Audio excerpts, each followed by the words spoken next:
Hey there! Today on Josh's Garage, I'm going to tell you everything that I love about this James Baroud rooftop tent.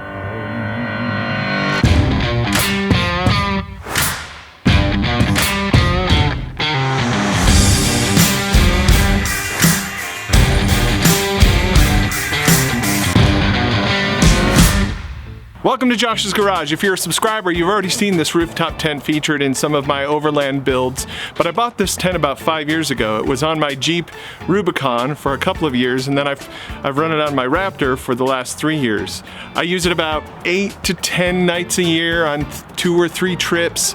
And so it's not seen extensive use, but I've owned it for 5 years, been in and out of it. I've slept alone, I've slept with my family in it, so I want to tell you all that I know about it. This is the James Baroud Explorer model, which is about 79 inches long by 55 inches wide. It's one of the smallest, which means it's also one of the lightest at 140 pounds.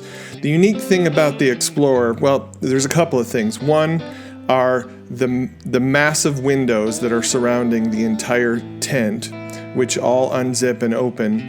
And secondly, it has a cargo area on top of the tent. The tent's made to support up to 65 pounds and has about 6 tie downs around it, so you can tie things down if you needed to carry a spare tire or camp chairs or whatever. You could put it in the top of the tent if you need that extra storage space.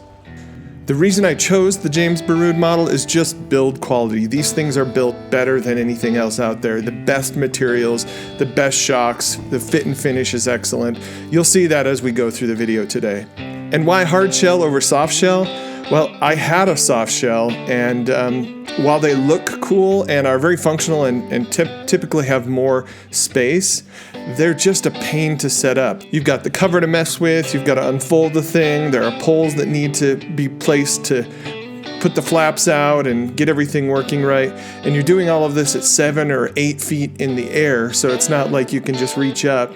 You've got to either climb on your truck or stand on a stool. In terms of setup and takedown, there's no contest. And that leads me to the first of 7 things that I love about this Baroud tent. The first is quick setup and takedown. I'm usually the first to set up my tent and the first to get it taken down. Let me just show you how quick it is to set up.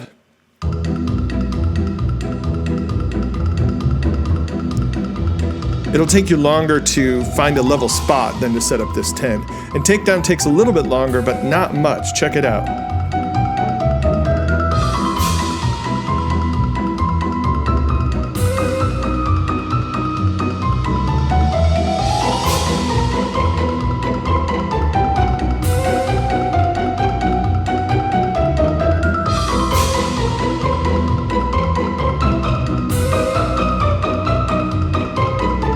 The second item I love is the thick material. This is not your regular tent material.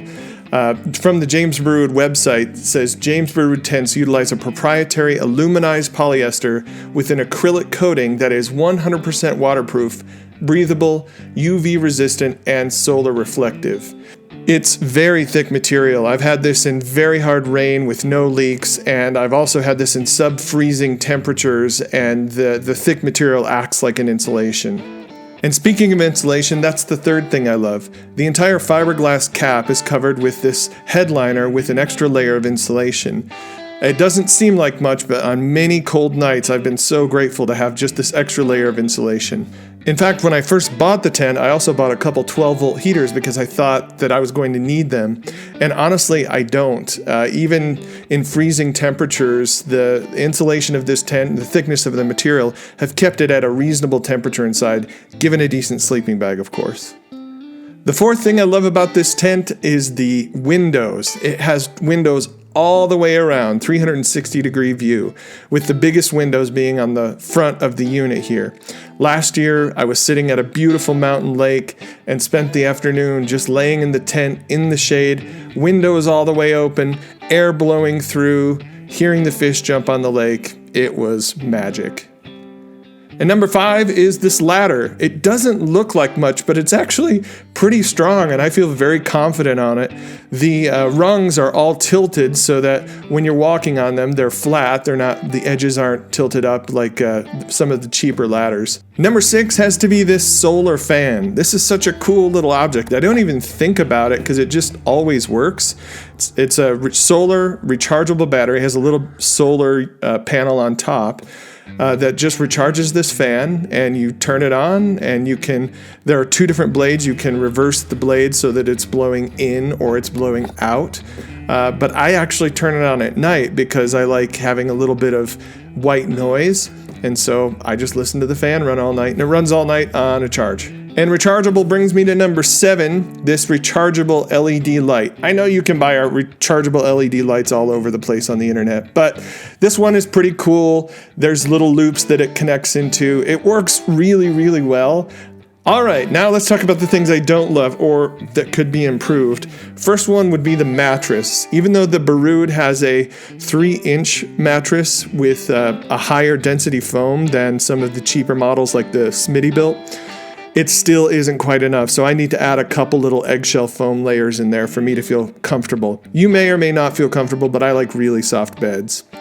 The second is interior space. And, while this is a trade-off, I did choose the smaller, lighter tent.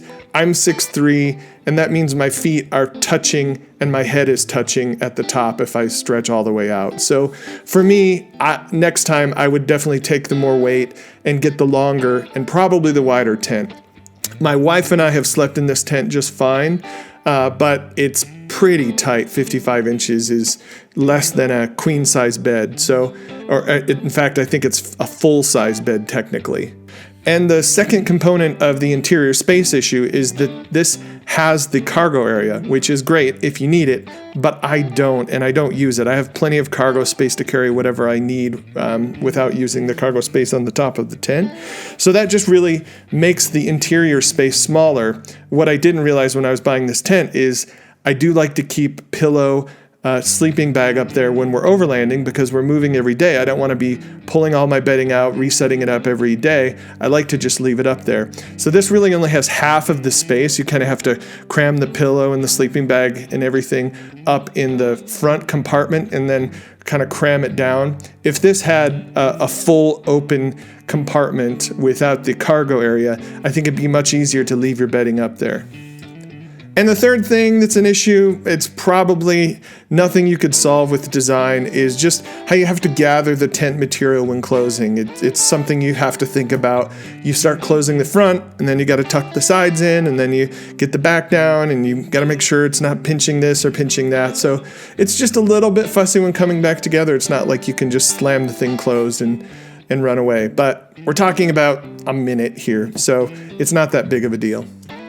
Thank you so much for watching, and please subscribe. If you have any questions, add them to the comments below, and I'll see you in the next video.